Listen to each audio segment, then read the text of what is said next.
How are they doing? You're vented right here, so it can only go in. So it's creating a vortex. Wow. Way cool. Whoa! Whoa! Where'd that come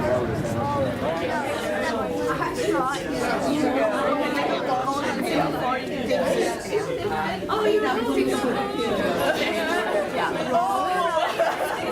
Do you want to make another there? You can reach here. I can help you. Okay, go launch it over there and see how far you get.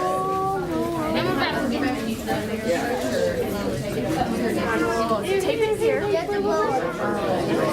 you can take this end, fold it over. There we go. Fold it. And you can fold it again. Yep. And here's another piece of tape. Tape it. And now you can head over there and blow it. Yeah, yours is pretty good. Okay.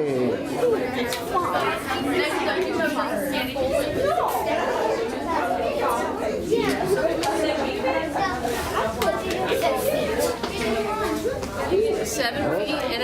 That's really good. I'm not cheap. That's our only option. That's our only The requirement. It's good. Yeah, our only requirement. Good to go.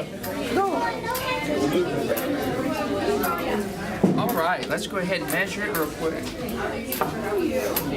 I like our purple one we put in there. I think it stabilizes back there. A quarter.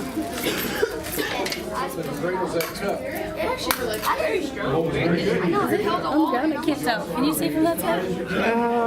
It is not there yet.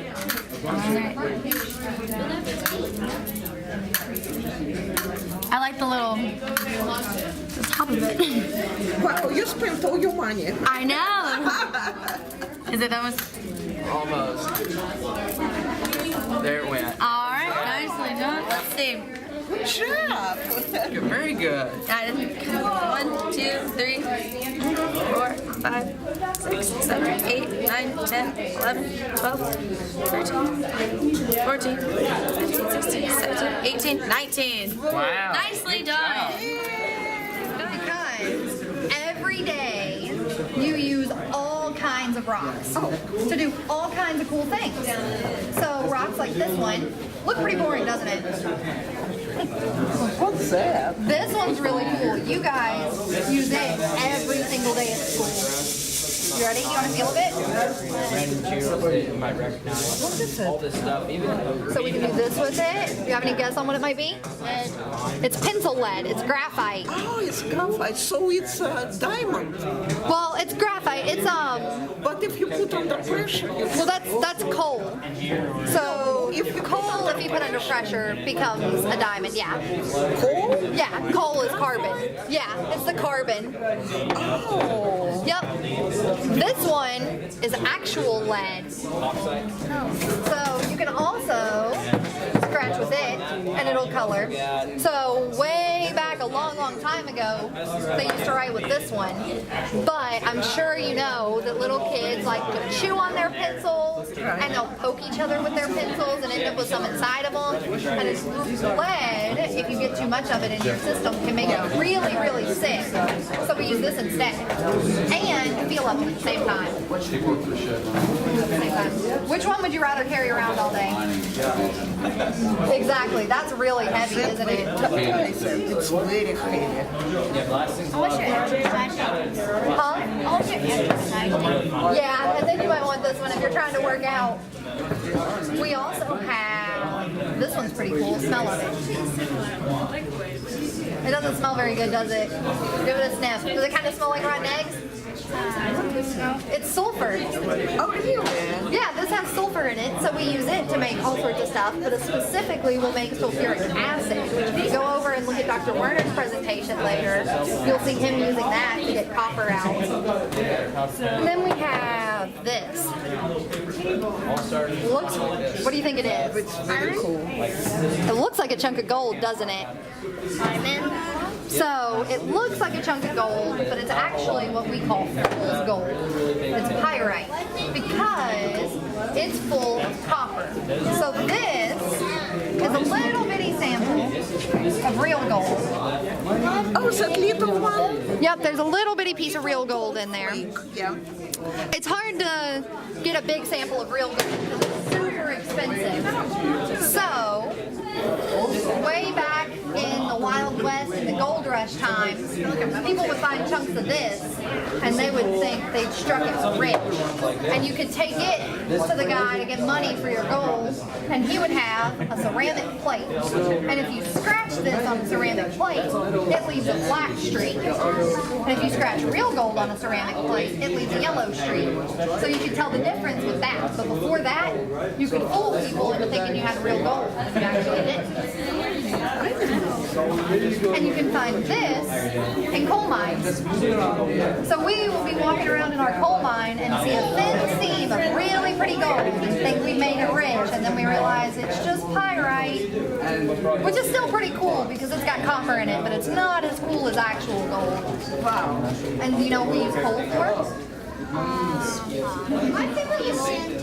Yeah, we burn it for electricity. So we take it to power plants where they burn it and it gets super, super hot, and we trap all of the heat and turn it into power so that you can turn the lights on. So every time you use your light switch, you're using a rock.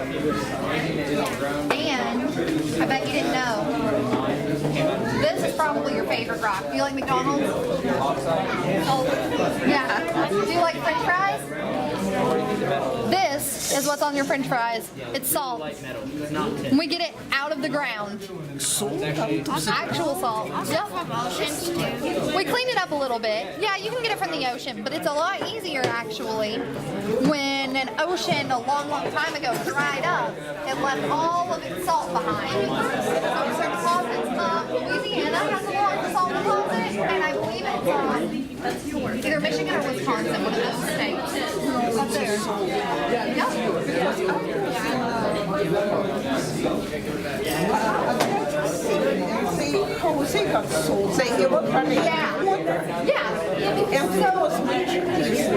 Yeah, it's kind of the same thing, only in this case, nature did it for you. They already did the evaporation, so now you just have to break it off. You can also, along a lot of streams and that sort of thing, you can find salt lakes, natural salt lakes. So there will be a big area of salt, and you'll find like deer and other animals like to go there and lick it because they really like the taste of salt.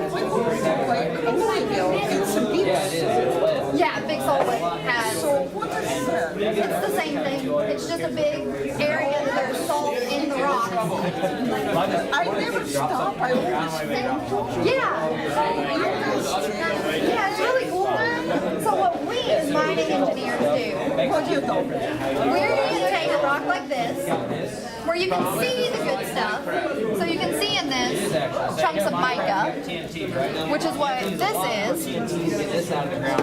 And we figure out how to get the stuff we want away from the stuff we don't want. And we also do it with rocks like this one that look pretty boring and you can't see the good stuff. So we have to do all kinds of tests on it to figure out how much aluminum is inside of this rock. And so what we'll do is we'll take a big area outside and we'll sink drill holes down into the ground. So we just like drill it into a piece of wood, only we do it into the earth. And we bring up samples of the rock when we do that, and we test it. And so we test this one and say, how much aluminum is in it? And with this one, we might test and say, how much mica is in it? And so then, we're going to figure out where do we want to put our mine. So is the stuff we want really, really deep underground? Is it like 300 feet underground, 500 feet underground? Do we have to sink a big hole and then we're going to mine it from underneath, like a lot of coal mines are underground? Or is it pretty close to the surface and we're just going to dig a giant hole and use explosives to dig that hole and get the stuff out? So what you do, chemical analysis? Yeah, you'll do all kinds of stuff like that on it. And then we have a chunk like this when we do our blasting. We end up with just a chunk like this, which doesn't do as much good because the mica is still in there, but it's also mixed in with some quartz and some limestone and a bunch of other stuff, and we want just mica. So then we put it into a processing plant that breaks it up even smaller than this, and then we can use all of the processes that they're going to talk to you about to get the good stuff away from the bad stuff. Isn't that crazy? Which of these two animals should be happier? Why? Because the spider is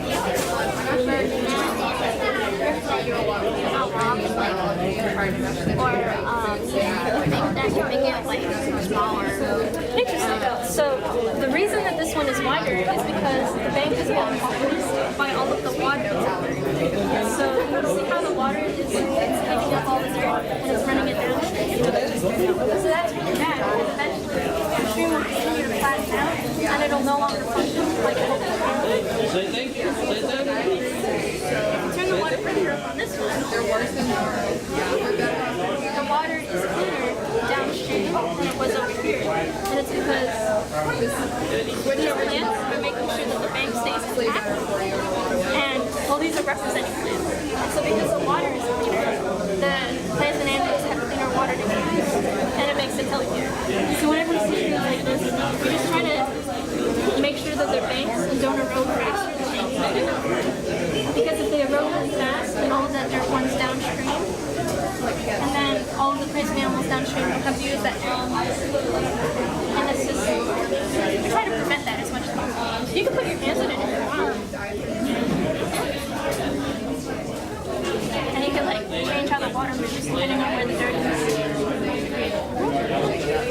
What's your name? We've got a tractor right here. We've got a sled right here. As the tractor goes down the line, this weight back here is going to move up. So as this weight increases, it's going to get harder for this tractor to pull it. So we got to produce a lot of torque. So that's why the tractor's going to go so steep. We got this weight right here to put on the tractor. So where do you think the weight should go in order to get that tractor down the line? Right here. Go ahead and put them on there. Yeah, just needs two on this one, so front or back.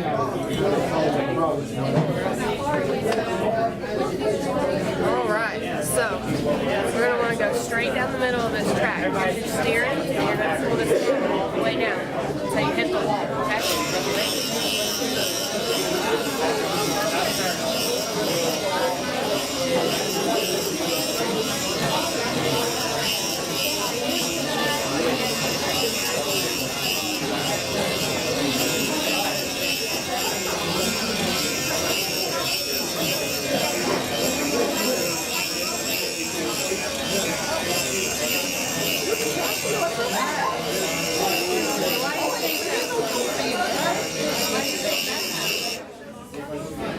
Yeah, we don't got enough weight on the front to get that pin down, so you're just steering.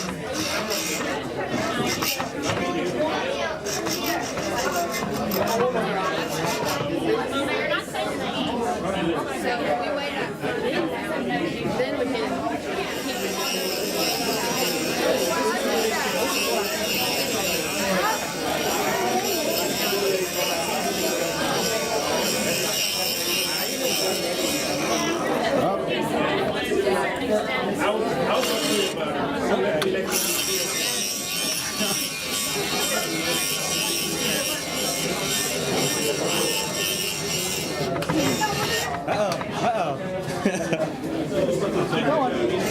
Keep it going. There, let's try that. Now pull the trigger. Pull the trigger. Just pull it. Hey. So that takes us all the way and set on the wall. Good job. Okay, thank you very much. Light bulb? Very good. All right, so that's what our challenge looks like. So we're going to have different mazes, and your job is to write code to guide your robot through that maze. Okay. Yeah. So let's try doing that. So if we're right here,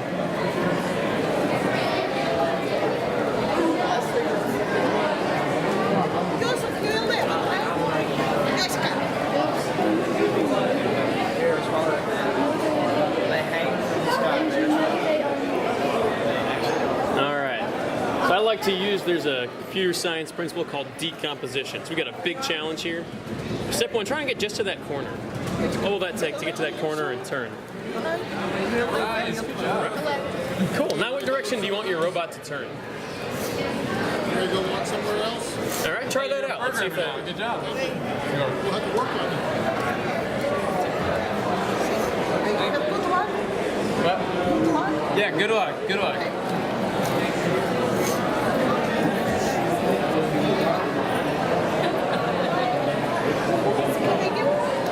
So our goal, our challenge is if they can beat level 6, they can get one. Oh, I'm sorry. Yeah, don't worry. I didn't mean to. And then so if they get it, you can have one as well. I said, okay. You stink. Yeah, we have to be. These are hot items. All right, nice job. Good. What time is it right now? I feel like maybe at 11. Big drop. I feel like it's soon. I think so.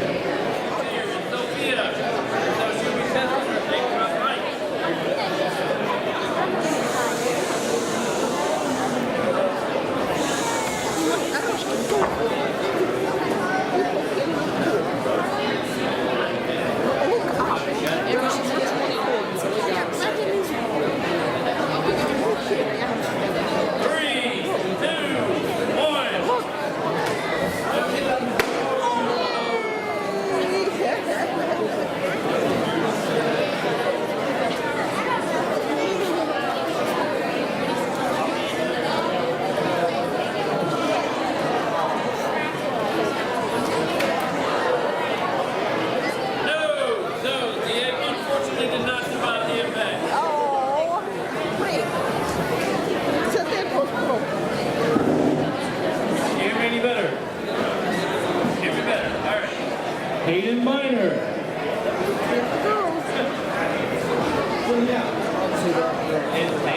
Hayden Miner. Okay, we can put these down there.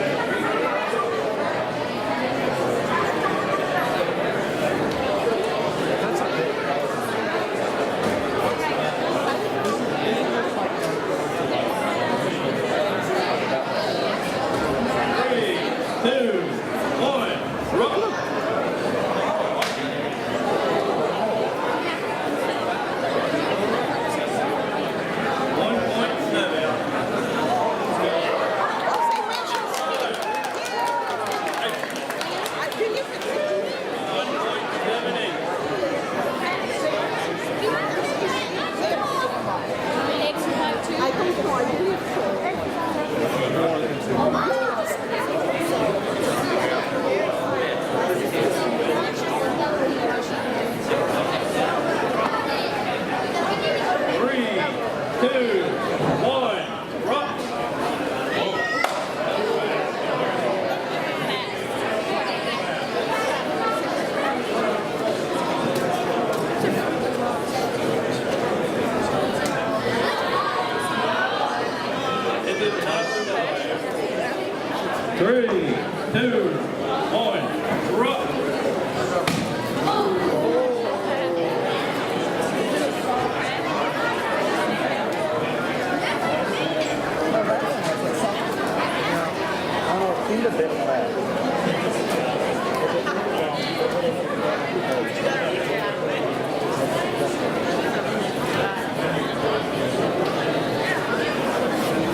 You're in the right place.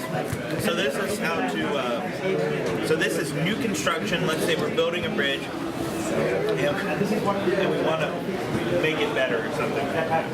We want to make it better than it used to be, because that's what engineers do. So in the past, and currently still a lot, what we'll use is rebar, right? Do you want to grab it? You can hold it. Pretty heavy, right? What happens to steel when it interacts with water? It rusts. And is rusted steel as strong? No. So we think, man, what can we do to improve it? Because we know it's heavy, we know it rusts, not as strong. So, yeah, well, this is yeah.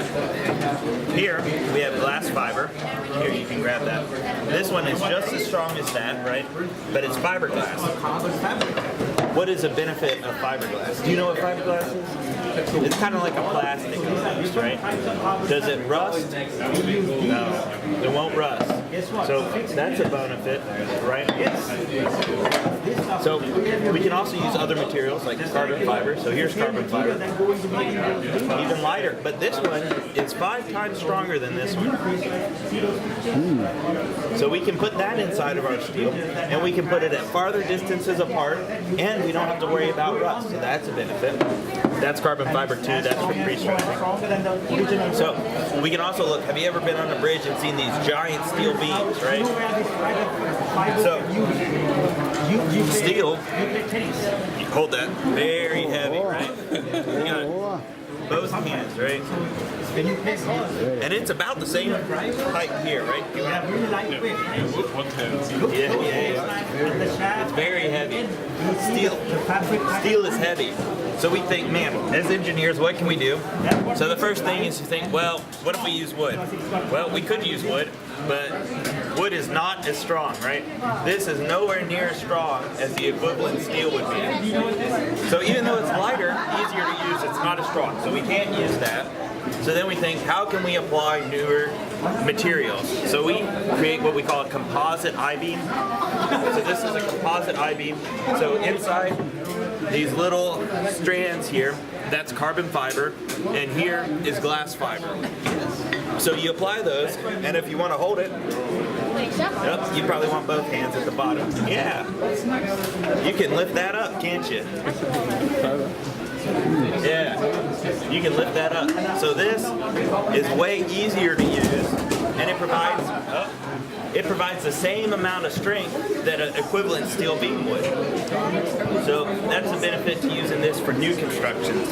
And this is from one of the first bridges to be made with this. It's a pedestrian bridge down in Daniel Boone.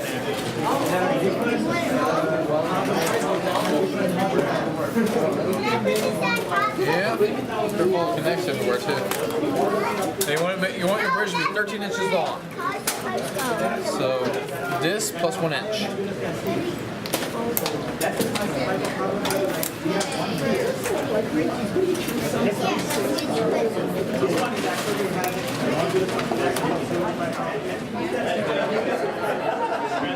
We'll go through the food for us.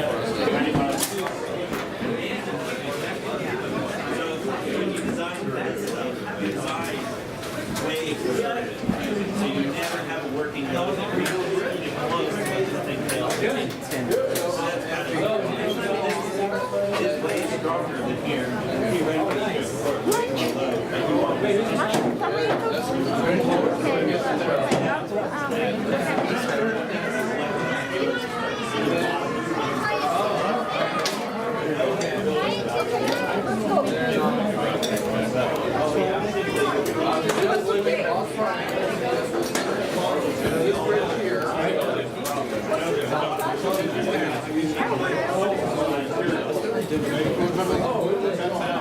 Okay. Chest.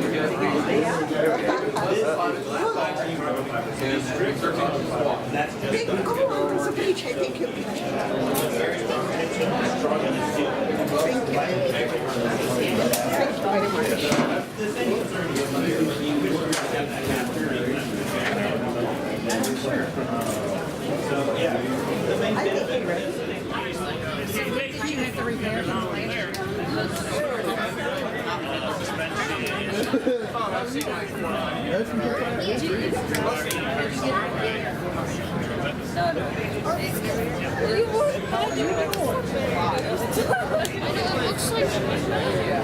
Yeah, kind of. Except the wheels on the bottom. Come on, don't touch it. Don't touch it. I'm not.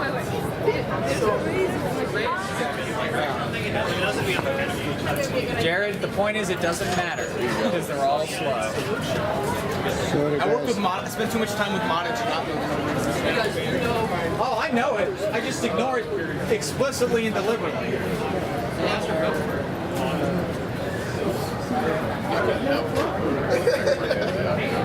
They got fast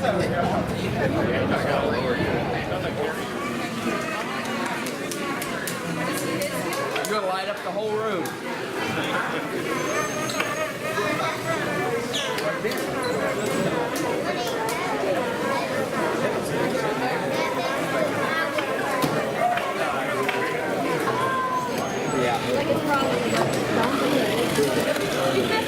Your turn. Yeah. So then that explains it, right? We have one power source, so we have to be able to make separated. But no, that's cool.